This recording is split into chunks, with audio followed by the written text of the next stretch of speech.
orange color, corporate orange, or whatever it's called. If it's all that kind of color, is corporate orange a Ford color? I don't know. Whatever color that is, we'll just go with it. Welcome back to the workbench, where we try to make things. And we're continuing to try to make today is Monogram's Heavy Chevy Chevelle build, the one that we're doing for a buddy's buddy. So I guess we're kind of calling this a buddy buddy's build. I don't know, but we're working on this. In fact, we're just getting started on it.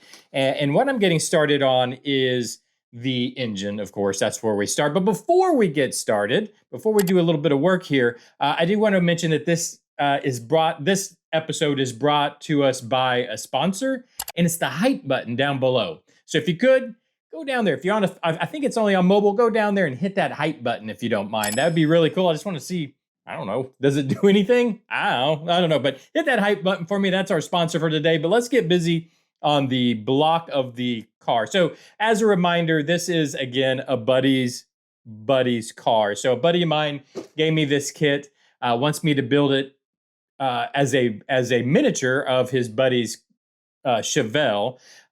So I don't know, from the pictures I've received so far, I don't know what the motor is in there. It could be an LS motor for all I know. I don't know. So I'm going to have to find out. But I thought we'd go ahead and build the motor that comes with this kit.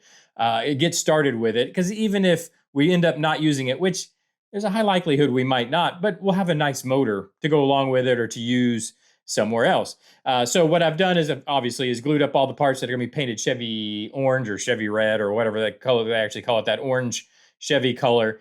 So we've got our two block halves together, our heads on, and our timing cover / water pump on, glued up. And with these old kits, as you probably know, the block, transmission, oil pan, all that comes just split right down the middle. So you've got this nice seam that runs all the way around it like so. So what I do is I glue it up and clamp it nice and tightly, like we all do, right? And then I'll use my X-Acto knife and shave down as much of it as I can, which is what I've done. And that worked pretty well, but we still have seam, and hopefully you guys can see it. We still have seam showing right down the middle of the oil pan here, which is not good. And then down the bell housing and the transmission and all that also. So we're going to have to get that fixed up. This I'm not worried about, because obviously we're going to have an intake going on here. There was also seam here. I just sanded this nice and smooth so that this timing cover would fit nice and flat and flush, and it covers that seam for us. So that's not a worry either. And then this seam on the top side, pretty well shaved out, or actually did shave out, except for right back here on the tail piece, the very tail shaft of the transmission. So I'll have to do a little work there. But of course, this is the side that comes out nice, because you're never going to see it. This is going to be up against the floorboards. This side, we're going to have to do some work. And what I like to do is just use, I just use some body filler. What I have is this Evercoat glazing putty. It's like the Bondo glazing putty. It's really bad. I love U-Pole's. U-Pole has some great glazing putty. It's called Dolphin Glaze. They have a 2K and a 1K of it. I don't have any. I had some of the 2K, but it just sat around so long it kind of went bad.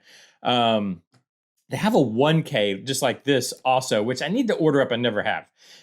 This stuff I hate. You guys are probably very familiar with it. It's basically like the Bondo glazing putty. It's just the stuff that AutoZone carries. It's the very red glazing putty. Do not use this on a real car for filling pinholes or something. It's absolute garbage. It really is. But it will work for a model, for something that is extremely low stress and is not going to have any issues.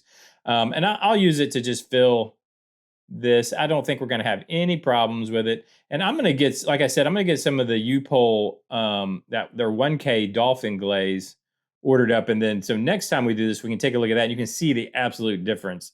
The main difference between the two, one is the big one is the, what's the right word? The sturdiness of it. So once it has a better body after it fully cures, the U-Pole stuff does, but it sands. Not only does it sand just as easy, it just kind of seems to sand better. The U-Pole stuff, but have the same rigidity. I don't know the right word to use. So when it's done, not the same, to actually have better. Like this stuff gets real brittle and flaky, and it doesn't really hold up very well. The U-pole stuff does. And what's really great about it is it kind of self-floats. And it doesn't kind of self-float. It does. Like, it self-levels, I guess is the better word to use. It self-levels itself, which is really nice. So you don't end up with as many it equals less sanding, I guess, at the end of the day. But I'm going to go ahead and just use this stuff because it's what we have on hand, and I want to move forward with this.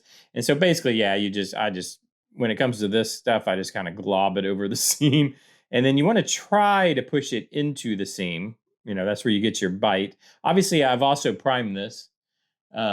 I'm even not very much on screen doing this, but yeah, obviously I have primed this before starting.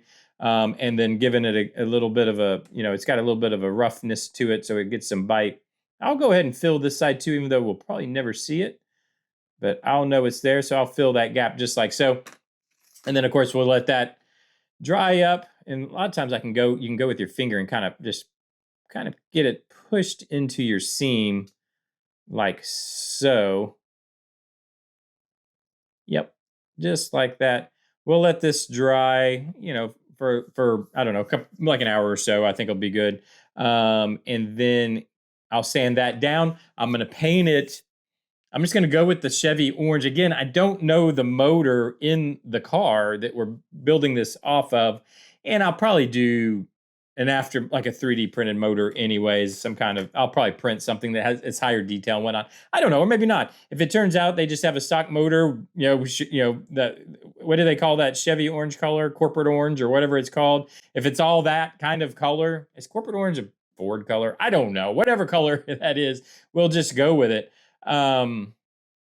Otherwise, yeah, we'll be doing a new motor for it, and I'll just build this motor out as it is, so we have it. And it'll be kind of cool because it's, the Heavy Chevy kit's a little bit of a kind of that classic kit, so it'll be cool to have a I guess we'll call it box stock motor at least built out of it, and just to have that'll be kind of cool. But anyways, let me know what you think so far. This is the start of the Heavy Chevy build. I've got to get going. I'm sorry, it's a little bit of a short and fast one because I've got a field day to get to. Not only a field day, I've also got a book fair. Why do they schedule all this stuff on the same day? So I've got field day, book fair, get to, all kinds of stuff going on. So if you would, do me a favor, go down there and hit that hype button, hit the like button, hit the subscribe button if you want to keep up with this build, see how it works out for us. Subscribe, like, all those things they tell you to do on YouTube. I've got to get out of here. I got to go watch what's really hysterical field day. So I gotta go. I'll see you guys tomorrow. Bye-bye.